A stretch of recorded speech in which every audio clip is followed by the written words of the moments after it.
أيها الذين آمنوا كتب عليكم الصيام كما كتب على الذين من قبلكم لعلكم تتقون آمنت بالله صدق الله مولانا العظیم. آئیے ہمارا آپ اپنی اور ساری کائنات کے مرکز عقیدت قبلہ کائنات خود نظارہ شہر آرزو جان تمنا مرکز عقیدت اور ہماری عقیدت کا محور حضور نبی کریم ارواح حافظہ صلی اللہ تعالی علیہ وسلم کی مقدس بارگاہ میں ہم اپنی خراج اور عقیدت کا ثبوت ان الفاظ میں پیش کرتے ہیں. پڑھتے ہیں الصلاۃ والسلام علیک یا رسول اللہ، الصلاۃ والسلام علیک یا حبیب اللہ، الصلاۃ والسلام علیک یا نبی اللہ، الصلاة والسلام عليك يا نور الله صلی اللہ تعالی علیہ وسلم. اللہ تعالیٰ کا بڑا فضل ہے، اس کا کرم ہے، اس کی عطا ہے کہ اس نے ہمیں یہ توفیق بخشی کہ ہم خانہ خدا میں بیٹھ کر اللہ تبارک و تعالیٰ کے فرامین کو اور اس کے حبیب کے فرامین کو سماعت کر رہے ہیں.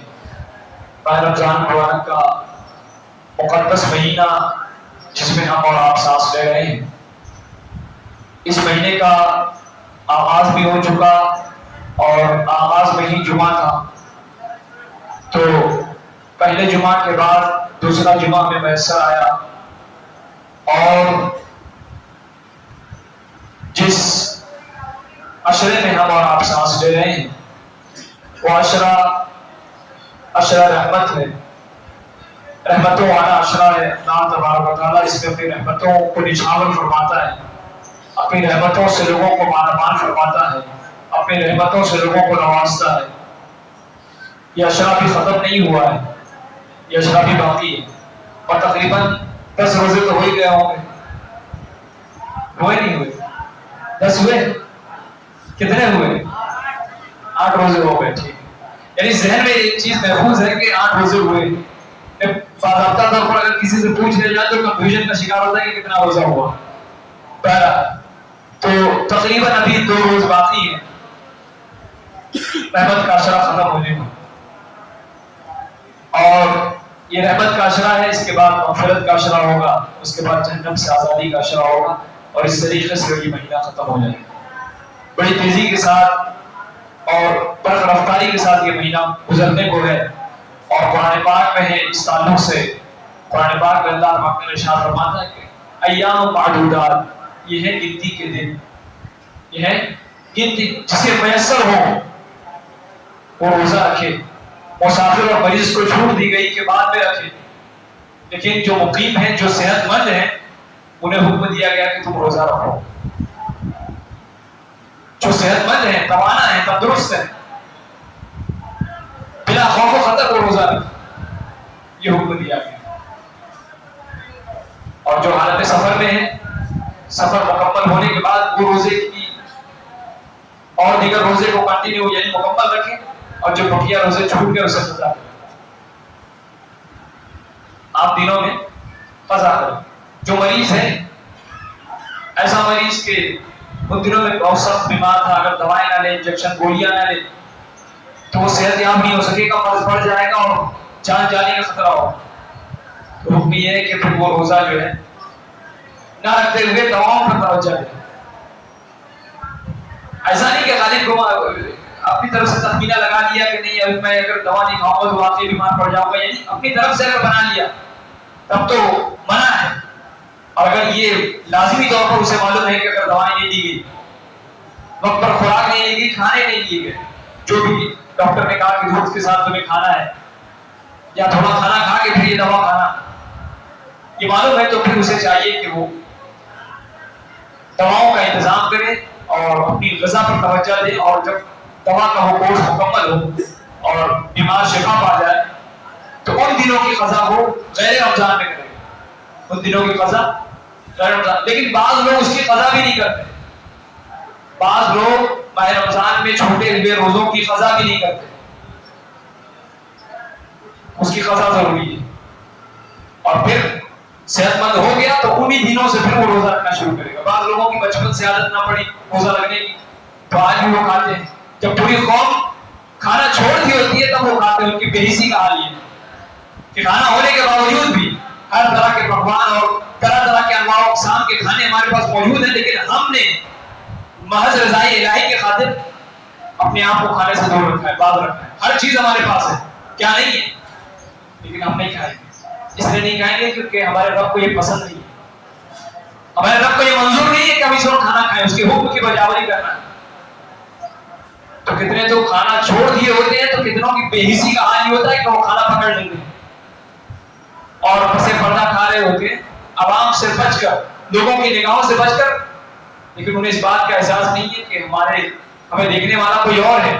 جب ہم پوری دنیا سے پردہ کیے ہوتے ہیں تو ایک ذات ایسی ہے جس سے کوئی پردہ نہیں ہے، کوئی چیز پوشیدہ نہیں ہے، کوئی چیز چھپی ہوئی نہیں ہے، سب چیز ظاہر ہے اس کے ساتھ. تو مریض پر اور مسافر پر روزے رخصت ہے، اسے آپشن دیا گیا ہے.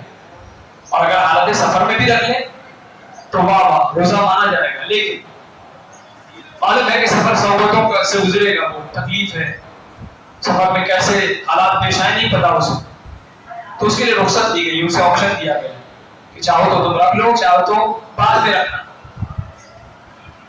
یہی وجہ ہے کہ ہمارے گاؤں دیہات سے، یو پی بہار سے، کلکتہ سے، نہ جانے کہاں کہاں سے، آسام سے اور مہاراشٹر کے دیگر دیہی علاقوں سے سفیر حضرات آتے ہیں ہمارے شہروں میں، اور جن سے جو بنتا ہے لوگ ان کا تعاون پیش کرتے ہیں زکوٰۃ کی شکل میں، صدقات کی شکل میں، اور دیگر مد میں جو ہے آپ تعاون فرماتے ہیں. مسجد کی تعمیر کے سلسلے میں آتے ہیں لوگ، آپس میں تعاون کرتے ہیں، اور مدارس کے سلسلے میں آتے ہیں، یا مجبور اپنی مجبوری کو لوگوں کے سامنے پیش کرتا ہے تو لوگ اس کا تعاون پیش کرتے ہیں.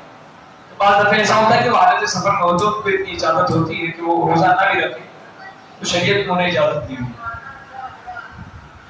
شریعت نے انہیں اجازت. اب ہم بعض دفعہ ایسا ہوتا ہے کہ غلط بدگمانی کرنے لگتے ہیں کہ یہ کھاتا پیتا صحت و تندرست توانا آدمی اور یہ روزہ نہیں رکھتا. تو نہیں، وہ کہیں اور سے آیا ہوا ہے، شریعت نے اسے اجازت دی ہوئی. اب یہ اس پر ڈیپینڈ کرتا ہے،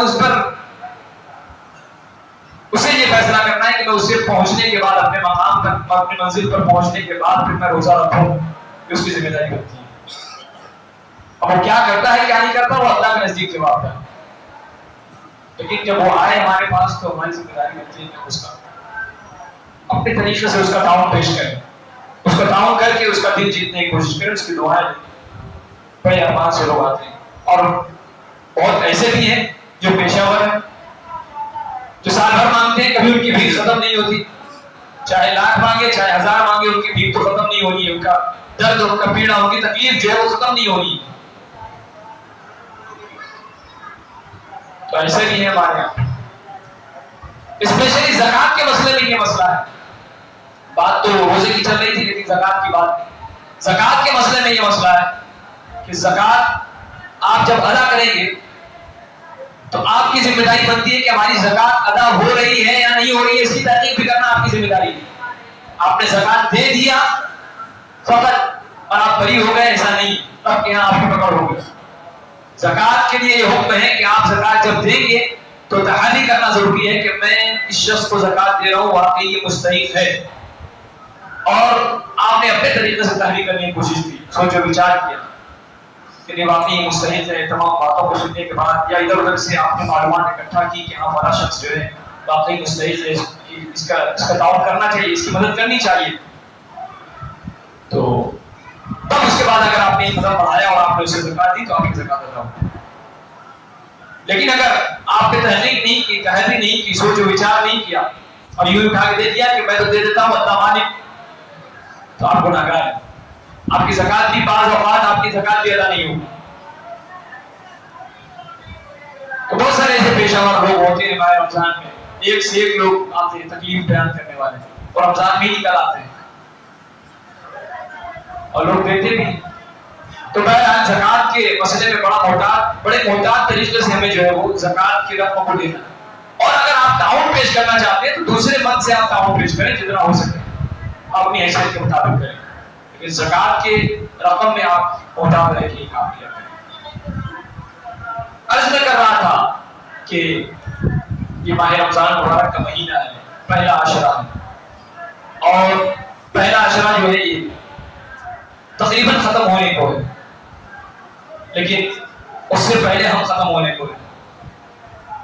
رب کی رحمت نے رحمت برسانا نہ چھوڑا اور ہم نے اپنا دامن تنگ کرنا شروع کر دیا، ہم سمیٹنا شروع ہو گئے، ہم سمٹنا شروع ہو گئے، ہم نے آپ کو محفوظ کرنا شروع کر دیا۔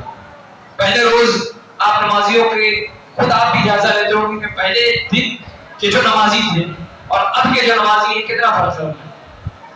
پہلے روز بڑا فرض کو احتشام تھا، بڑی ہمی تھی، بڑی جو مجمع کثیر تعداد میں مجمع نظر آتا تھا، کئی سر نظر آتے تھے، لیکن جو ہے ماہ رمضان ختم ہونے کی طرف ہے، جنت کا مجدہ ملنے والا ہے، ہم جو ہے چل دیے راستے سے، ہم بھاگ گئے، اس کمپٹیشن میں حصہ ہی نہیں لیا، اس مقابلے میں ہم کھڑے ہی نہیں ہوئے اور رب کی رضا حاصل کرنے کی کوشش ہی نہیں کی، اور پھر دعا کرتے ہیں کہ اللہ ہم پر رحم فرما، ہمارے روزوں کو قبول فرما، اور دیگر چیزیں کہاں سے ہوگی قبول۔ رمضان مبارک میں اللہ تبارک تعالیٰ 70,000 لوگوں کی مغفرت فرمایا کرتا ہے۔ بچے کے کہہ دے ارے بابا ایسے نہیں کام چلے گا، تھوڑا سا آپ کو بولنا پڑے گا، نہیں یہ ہوگا کہ میں بڑی خوش کی تقریر کرتا ہوں اور آپ کو کچھ سمجھ میں آتا ہے، تو آپ یہ سوچتے ہوں گے کہ یہ ایسا ہے کہ بس جیسے ٹائم مکمل ہو جلدی تقریر ختم کرے اور ہم اپنا کام کریں اور چل دیں، نہیں، ماہ رمضان ہے، اس کی عقیدتوں کو، اس کی محبتوں کو اور اس کی باریکیوں کو، اس کی حکمتوں کو سمجھنا ہوگا۔ قرآن پاک میں صرف وہ مہینہ ہے جس کا بیان کیا گیا ہے، وہ ماہ رمضان ہے، اور مہینوں کا اشارہ موجود ہے، لیکن قرآن پاک میں رمضان کے مہینے کا ذکر کیا گیا بتاتا شہر رمضان الذی انزل فیہ القرآن، رمضان کا وہ مہینہ جس میں قرآن نازل کیا گیا۔ کتب علیکم الصیام کما کتب علی الذین من قبلکم لعلکم تتقون، روزے فرض کیے گئے، رمضان کا تذکرہ موجود ہے۔ جس چیز کا تذکرہ قرآن پاک میں موجود ہو وہ چیز بڑی اہمیت والی چیز ہو سکتی ہے، ایسے اسے چھوڑا نہیں جا سکتا، اسے محسوس کیا جا سکتا ہے، جس کا حدیث کو متعدد مقامات پر تذکرہ موجود ہے حدیث پاک میں، رمضان مبارک کا ایسے چھوڑا نہیں جا سکتا۔ پہلا عشرہ یہ عشرہ رحمت ہے اور یہ ختم ہونے کو ہے۔ کثرت کے ساتھ اس مہینے میں، اس عشرے میں بطور خاص اس عشرے میں، اس 10 دن میں ہمیں جو دعا مانگنی چاہیے وہ یہ دعا سحری کے وقت بھی مانگے، افطار کے وقت بھی مانگے، ہر نماز کے بعد مانگے، اللہم اغفر وارحم وانت خیر الراحمین، اے اللہ ہماری مغفرت فرما، ہم پر رحم فرما، کیونکہ بے شک تو سب سے بہترین رحم فرمانے والا ہے۔ یہ دعا کرنی چاہیے۔ کہاں ہیں ہمارے لوگ جنہیں توفیق ملتی ہے کہ یہ دعا کریں، نہیں کرتے دعا۔ اللہم اغفر وارحم وانت خیر الراحمین، یہ دعا یاد کریں، اور ایسا یاد کریں کہ ہر رمضان میں آٹومیٹک آپ کے ذہن میں یہ بات آ جائے اور آپ بھی پڑھنے لگیں۔ اللہم اغفر وارحم وانت خیر الراحمین۔ حضور صلی اللہ علیہ وسلم کثرت کے ساتھ رحمت کی طرف گار ہوا کرتے تھے ماہ رمضان میں، اور یہ التجا، یہ دعا فرمایا کرتے تھے۔ ہمیں بھی چاہیے کہ پھر کثرت کے ساتھ یہ دعا بھی پڑھی جائے، یا حی یا قیوم برحمتک استغیث، دعا کثرت کے ساتھ پڑھی جائے، ہمیں توفیق نہیں ملتی۔ اور ہمارا حال یہ ہے افطار کے وقت، اللہ ماشاء اللہ جنہیں توفیق ہے وہ ملے، لیکن کئی گھر ایسے دیکھے اور کئی لوگوں کو ایسا دیکھا، کئی مجمع ایسا دیکھا کہ وہ افطار کے وقت گفتگو کیا کرتے ہیں دنیاوی بات، جہاں چار جھوٹے، جہاں چار جمع ہوئے کہ اپنی بات شروع کر دیا وہاں، یہ نہیں دیکھتے کہ قبولیت کا وقت ہے، دعا کی قبولیت کا وقت ہے۔ ہم نے اتنا سب کچھ محنت کرنے کے بعد اب محنت کا پھل حاصل کرنے کا موقع آیا ہے تو اب ہم اسے گنوا رہے ہیں۔ مزدور نے مزدوری کی، اجرت پانے کا وقت آیا اور اسے اگر وہ گنوا دیا، جھگڑا کر کے اپنے سیٹ سے بھاگ گیا، لڑائی جھگڑا کر لیا، وہ کہاں سے اسے اس کی اجرت عزت کے ساتھ ملے گی؟ یہ حال ہمارا ہے۔ افطار عین صبح صادق سے ہم نے روزہ شروع کیا تھا، غروب آفتاب تک روزہ رکھا تھا ہم نے، اور جو ہی افطار ہمارے سامنے موجود ہے افطاری کے سامان، اور افطار اب کرنے کا وقت آ رہا ہے، روزہ کھولنے کا وقت آ رہا ہے، تو اس وقت ہم کیا کرتے ہیں؟ بے حسی کا شکار ہو جاتے ہیں، غافل ہو جاتے ہیں، دعا نہیں مانگتے۔ دعا کی قبولیت کا وقت ہے، جتنا ہو سکے خود کے لیے دعا مانگیں، عالم اسلام کے لیے دعا مانگیں، اپنی مجبوریاں پیش کریں، اپنے خاندان، اپنے گھر والوں کے، اپنے شہر کی، جس مسائل سے، جن معاملات سے ہم اور آپ گزر رہے ہیں، ہم سب جانتے ہیں۔